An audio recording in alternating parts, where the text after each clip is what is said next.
Hello, everyone. Welcome back to another episode of the Chicago Northwestern Harvard Subdivision in N scale. This is Tim, and I apologize for yet another long, more than a half year's delay. But that's life, and work's kept me incredibly busy. And I've always said I'm never going to put myself in a position where I'm forcing myself to work on the layout and compromising on quality and what I want to do for the sake of just getting out an update. The footage you're looking at, by the way, is one of the things I had to do with work was I had a 2 week trip out to the West Coast, and I was able to ride the new Caltrain electrified commuter rail to catch a trip out to San Jose to take the Amtrak Coast Starlight. So, but that's not why you're watching this video. But it makes for some good B-roll while I kind of get you caught up on where I've been and what the layout plans are for the next few months. So in the last video update we got the lighting done for the first level of the layout, which is great. And then I kind of hit a wall because I knew terrain was the next step. I wanted to get some scenery done before I build the helix and started working on the second level because I do want to have some nice scenery for the trains to run through. You know, I can run trains now. It's cool to see long trains run, but I really want to be able to see trains run through something. Um, and that's not really a piece that I've worked on a lot in the hobby. And so, yeah, I was very busy, but also that was also kind of a mental block I was dealing with. But after I got back from this trip, I knew I needed to commit to actually doing some work on the layout. And if I just forced myself to do even 30 minutes a day, I would start to rekindle the progress. The other major thing I need to work on, speaking of Kindle, pun intended, is getting the Amazon extension done. So there's actually one part of the first level of the layout that still needs to be done. It's a step bed and peninsula, and you'll see that here in just a second. So here's the footage of my Coast Starlight coming to pick me up. It's my first time seeing a charger pull an Amtrak. I've ridden Amtrak before, but it's always been with a P42. But anyway, so those are the two main things that are going to get done in this video is building the Amazon extension, getting all the track down, and then starting on the first kind of 2 square footage of scenery. And then that'll be where we go. So I'm hoping then obviously the next update does not take 7-8 months to get out. In fact, I know it won't because I'm already working on some stuff that's related to the next episode because I'm already working on the next chunk of scenery. But as you look at this last piece, this is Portland's light rail, which I thought was cool, and actually a very well done system. I was really impressed with Portland's light rail. Let's actually pivot to what you came to see, which is the layout, and dive right in. So here is the Amazon extension. You can see it comes off of one of the walls, and this is based on, of course, an actual section of the Harvard sub. Here's the track plan. You can see the passing siding was already done, but then off of a passing siding, then there's another siding that turns into an industrial spur. Now this is the track plan. I'll show you what it actually looks like in real life. It's pretty similar. So again, you can see that there's kind of a passing siding here, and then you can see the spur trailing off towards the bottom. It actually passes some other structures before it gets to the actual industry that it's serving. It's serving this structure here on the right. And if you go down to the street view, it's actually really nice because you can actually see 2 of the cars there. Those are pretty short tank cars. I need to figure out what they are and if there's a modeled version of it in N scale. But regardless, the reason I call it the Amazon extension is because right here is an Amazon distribution center. Now, in real life, it's not rail served, but my layout is set in an alternate timeline where things aren't quite the same as the real world. So I'm going to take full advantage of that and say that this Amazon delivery center is rail served. So it'll have a lot of spots, obviously, at that transloading facility for semi-trucks. It'll have parking for the delivery vans, but it's also going to have like a mini intermodal yard because I do have some of the Amazon Prime 53-foot containers. I need to get more. But you can see, again, where this is going to lie. and it allows. I mean, that's a great length, right? Just like that, that spur is long. Uh, it's long on the layout as well. Now, while my hobby progress may have been on pause for more than half a year, that doesn't mean I didn't get some things for the layout, because as pre-ordering becomes more and more the norm, during those 7-8 months, several of my pre-orders came in and arrived. So the first set that I ordered these are Fox Valley models, brand name, but it's scale trains, right? So scale trains using that name, but it's the CNW coal hoppers. Really, I think it's the last ones that were manufactured in the real world for CNW. These were manufactured in the mid '90s, right before the CNW UP merger, and I got a dozen of them. Now, there's not a lot of coal traffic. In fact, in the real Harvard sub, I think there's no coal traffic. But I figure take some liberty, and every once in a while, it'd be kind of cool to have a coal train run through, a nice nod to the importance of the Powder River Basin, both for the real life Chicago Northwestern, but then also it remains important in the alternate timeline of this layout. So I really like the cars. They were crisp. You can see I'm trying to get out the cold load here because it said it's removable. Obviously didn't get it quite right there, but these will need some modernizing because it is the year 2015 in the layout, so these would be 20 years old. I need to put the reflective striping on them. I need to weather them. But again, I think it's a sharp model. I've got a dozen of them. Scale Trains made 24 different numbers, and I ordered the first 12. I'm hoping before the year is out, I can order the second set of 12 because, again, I want to take full advantage of N scale, have nice long, much more close to prototypical length trains. So that was the first order that came in. The second order that came in during my hobby pause came from Lombard Hobbies, which are great. Shout out to them. They're a wonderful store. And there were some releases from two different manufacturers that I wanted to make sure to grab that were relevant for the layout. You can see I'm getting them out here. Also, if you've never ordered from Lombard Hobbies before, they always send you fruit snacks. So if you're a fan of fruit snacks, order from Lombard Hobbies. But I wanted to make sure to take advantage of these releases. The first ones that you'll see, and they definitely make sure they take their packaging very seriously. Make sure your models get to you safely. Jacksonville came out with a new run of 53-foot well cars. That's going to be super important both for the through trains that are just going to be running through the layout, but also with the Amazon extension, I need well cars for industries that I'm serving on the layout. So I grabbed 4 of the new ones, but also Trainworks has come out with a new run of modern semis. I wanted to grab at least one for now. I'm hoping I can grab a few more.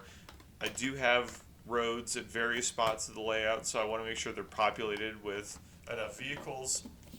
It's actually kind of hard to find decent road vehicles in N scale. So I've seen what those cost after they're sold out, and so I wanted to grab them while they were still in inventory in the stores. But again, these well cars, I like them. They'll be a good addition. They'll be needed. Jacksonville's always done a great job.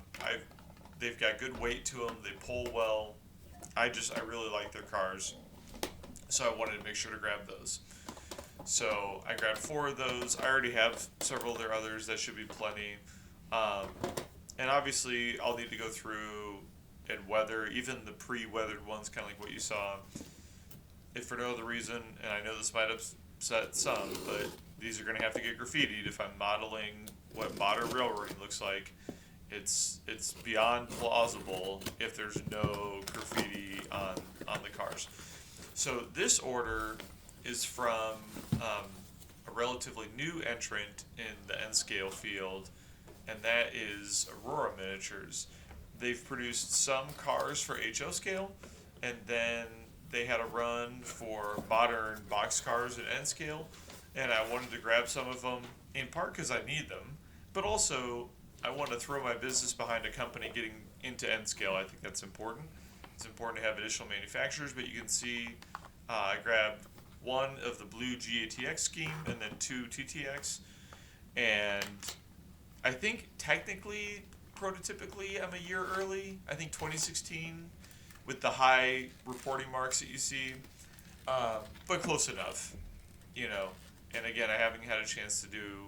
These will get light weathering, obviously, since they'll be truly fairly new, even for the in terms of the life of the layout.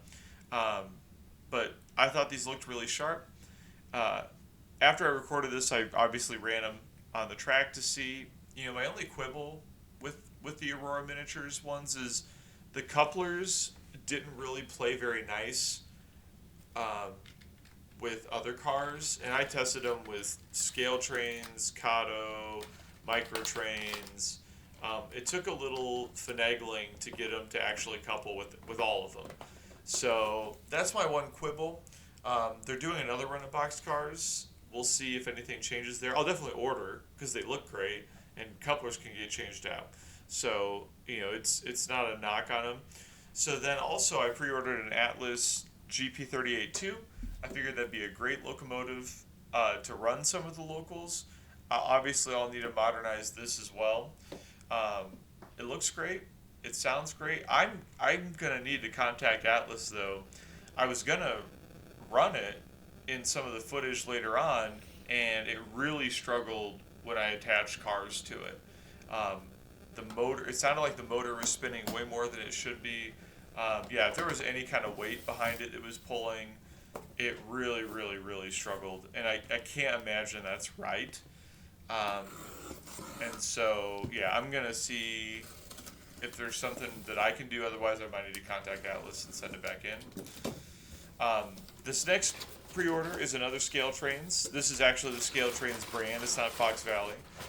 But they did a run of modern refrigeration reefers, and so I ordered 6 of them. They offered a DCC variant to have the sound. I was not interested in that, but I did want to add them. I figured it'd be good. I mean, most manifests have these at one point or another, and it's just nice to have variety from like bog standard box cars or the intermodals that I'm going to be running. I ordered 6 of the BNSFs. After I made this pre-order, they announced they were doing another production run of these, but they're doing a variant that's just in the information only. So I'm going to throw some CNW decals, number them, so that way I can have some like quote unquote native roster items for CNW for these. But as it stands, I think these are gorgeous models. They run well. I didn't have issues with the couplers. They played nice with pretty much everybody else, and they ran smooth. So I'm really happy with these and how they turned out. But that's obviously a lot of cars to add to the roster.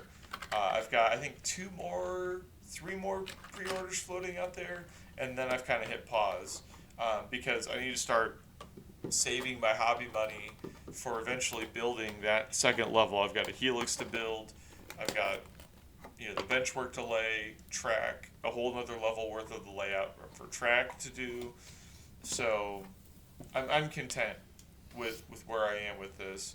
I think it's a great haul, and it's great additions to my freight car fleet.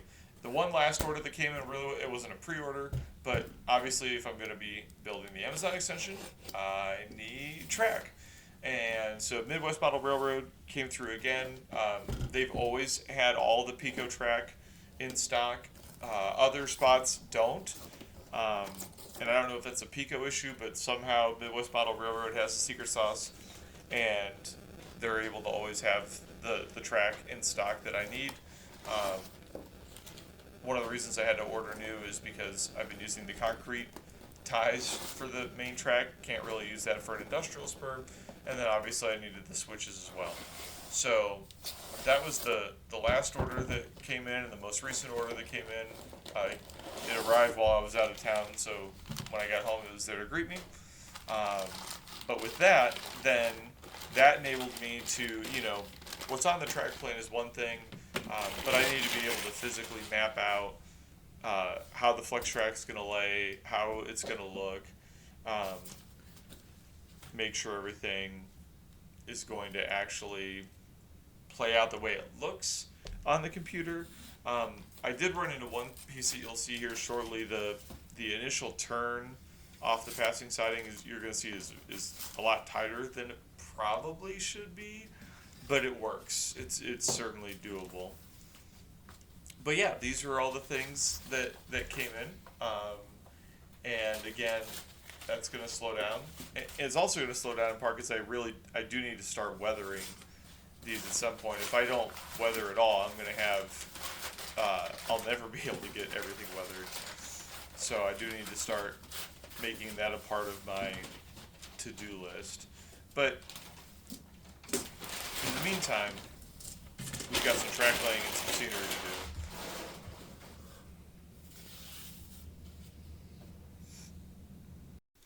So you can see I laid them down, the flex track using push pins, so that way I could make sure everything was going to actually go where I thought it was going to go. You can see how tight that turn is over there on the right, like I mentioned.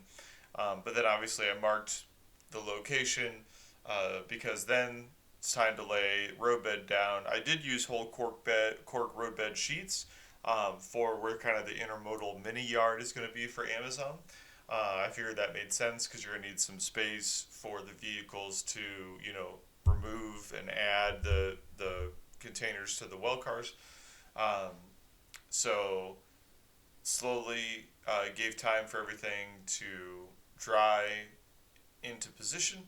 And then after everything was down, it came time to start to put the track down, starting with the switches moving, then connecting with the flex track. I do need to get the ties to fill the gaps there, but you can see overall it's looking pretty good. And again, just like in real life, these are nice long industrial spurs, especially for the Amazon facility. Plenty of space for well cars, but also just like true to life, there's a lot of time to get those tank cars down. They're not right off the passing siding. Obviously, you can see I got the track wired, and of course, you got to test to make sure that the wiring is actually doing what it's supposed to. So I figured let's have it be a little mini corporate inspection train. There was actually utility behind this because of how tight that turn was to get back onto the passing siding. I figured the Kato amphiletes would be a really good test at their long bodies to make sure that that tight turn wasn't too tight, especially with me envisioning putting well cars through it. So obviously, as you can hear, the train's running fine. And now the train is running towards where we're going to spend the rest of this video really focusing on, which is doing the scenery in this corner of the layout up here where both ends of the main line transition from the unfinished rim to the main layout room. And so that's going to be what we focus on. So like what many people do on their layouts, I'm using a bridge to try and hide that transition. This is probably the most unrealistic part of the scenery because you have the main line literally turning back right next to each other. But regardless, I used the Woodland Scenics paving tape to give me the proper height. I did not use their Smooth It. I saw a number of other layouts just use like joint compound, and I thought that gave me a pretty similar outcome, and I had plenty of that. I painted up some retaining walls because obviously you're not just going to have vertical walls of dirt, and so I wanted to make sure to actually have proper retaining walls to make it believable, and then obviously painted the foam. You want to make sure there's a brown undercover underpaint before you get to the ground cover, just because it's not going to be completely universal. There's going to be some gaps, so you want to make sure there's brown underneath those gaps and not bright pink. But you're going to see kind of the slow progression of progress here. I got the retaining walls on. You can see the difference that alone makes in making it, kind of look more believable. You know, a real bridge wouldn't be just a straight 90-degree vertical like this. They like to have an angle, but we're working with the space I've got. I laid down some kind of a dirt layer, let that dry. While I was doing this, it was obviously we're in the dog days of summer. Humidity is high even inside the house. It really slowed down the drying times. Next, I started to add some of the actual plant grass ground cover, and I was going sections at a time because I would use isopropyl alcohol to help make sure that the glue would move through. But while that was drying, then I would switch to working on getting the trees ready. So I've got the super trees that I'm working on.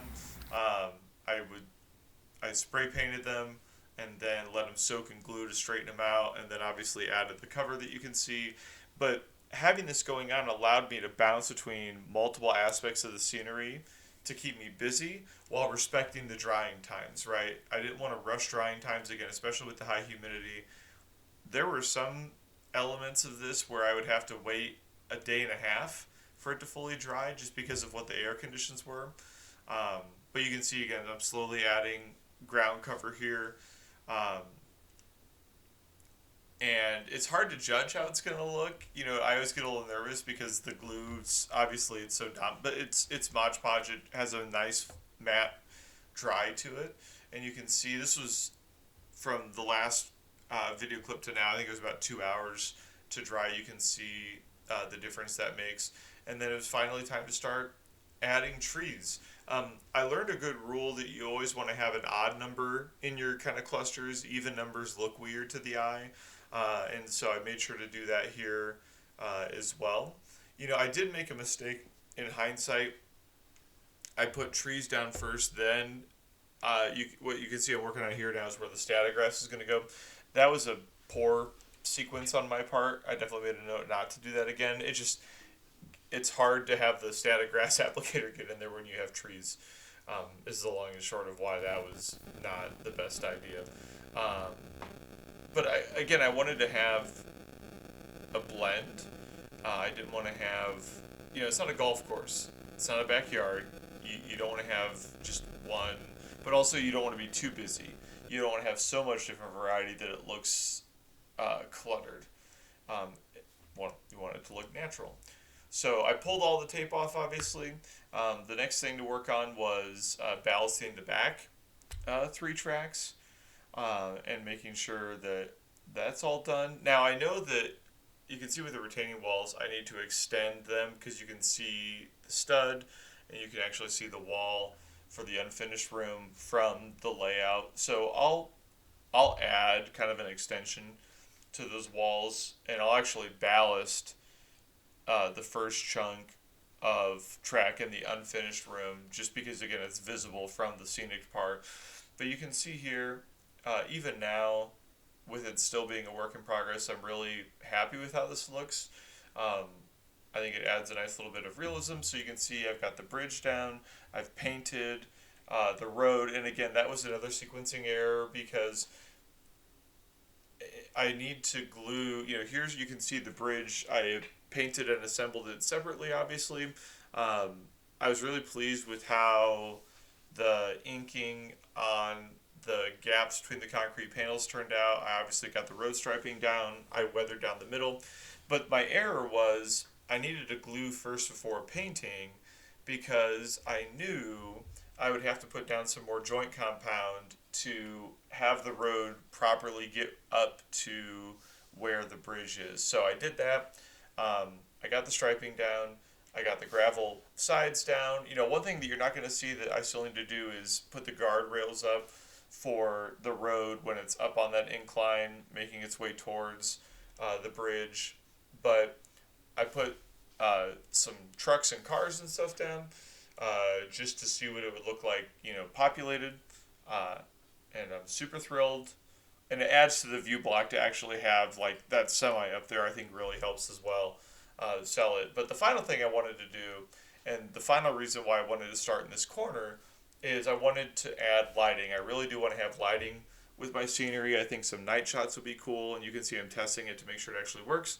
And in this corner of the layout, there would only be, I think, three. Yeah, I ended up installing three street lights here.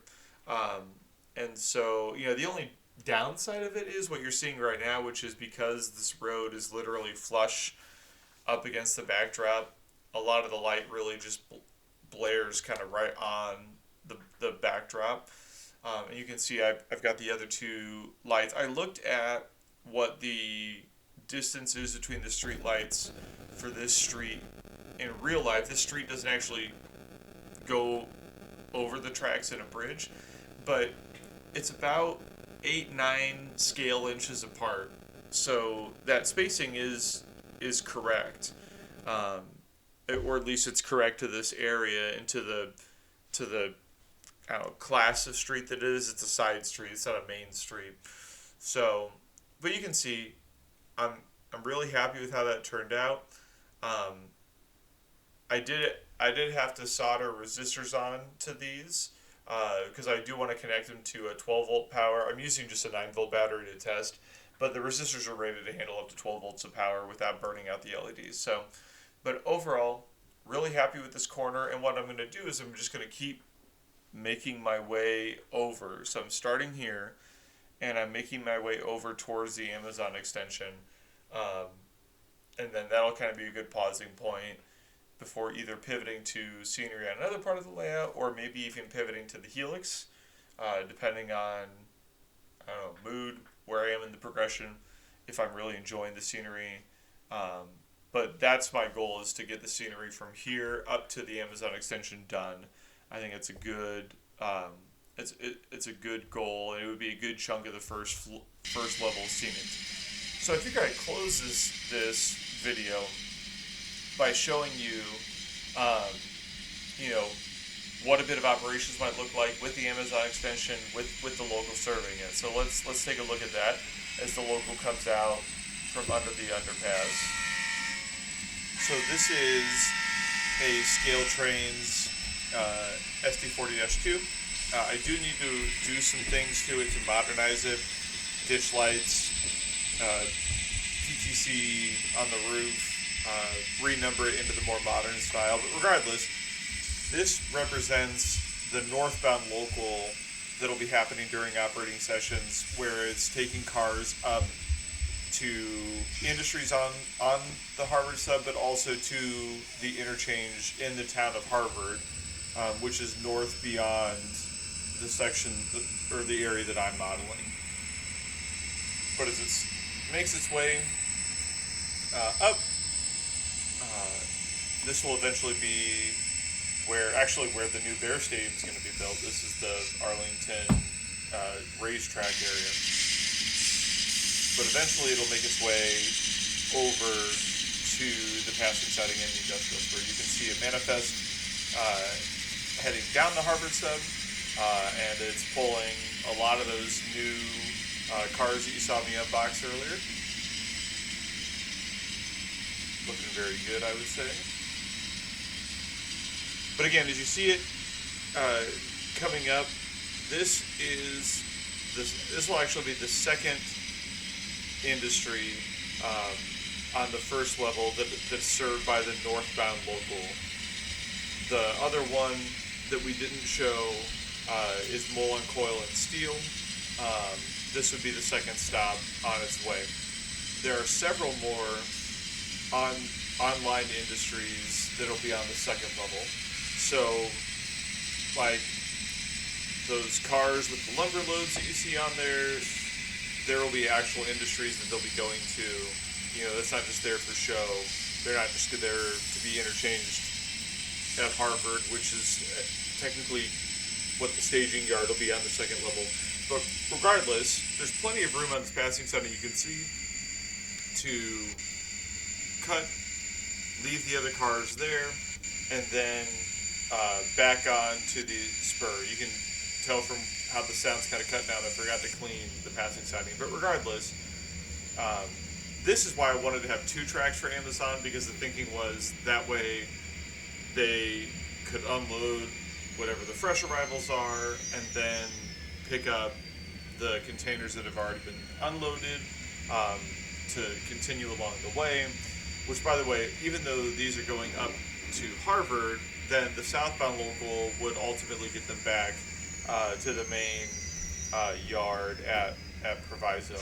But they would pick up the empties and then head back to add them back to the rest of the cars and keep moving its way north on the Harvard sub. So you can see here it's about to back up and reconnect, but it's a good thing it's on the passing siding anyway, because a local metro is running through, which again will be a major part of the operations, is having to balance when the freights run, because overwhelmingly on the Harvard sub, the vast majority of this traffic is metro commuter trains. And I think that adds kind of a nice challenge, and that's just something straight out of my childhood that, memories of seeing the metro trains running through. I wanted to have a layout that had those. But obviously, the locals got to wait for the metro to get farther up the tracks. But once it does, and it's a safe enough distance, then it will pull its way back up, come out of the passing siding, and hop back on. And of course, because we are the Chicago Northwestern, we run left-hand main. And as it makes its way back towards the unfinished room, where eventually this will take it towards the helix, we're heading back towards where we got all that scenery done. Although you are about to see it die because it's going to cross over the insulated rail joiners, and I have not yet fed power to this part of the layout. But regardless, you can see, although it took several months, I feel I've made great progress on getting actual scenery done. And now I can truly say the first floor is completely built. So thank you so much for tuning into this update, for being patient, waiting several months for this update. You will not have to wait that long for the next one. Like I said, I've already started working on the scenery stuff, and I can't wait for you to see what we have next. So thank you, and tune in for the next one.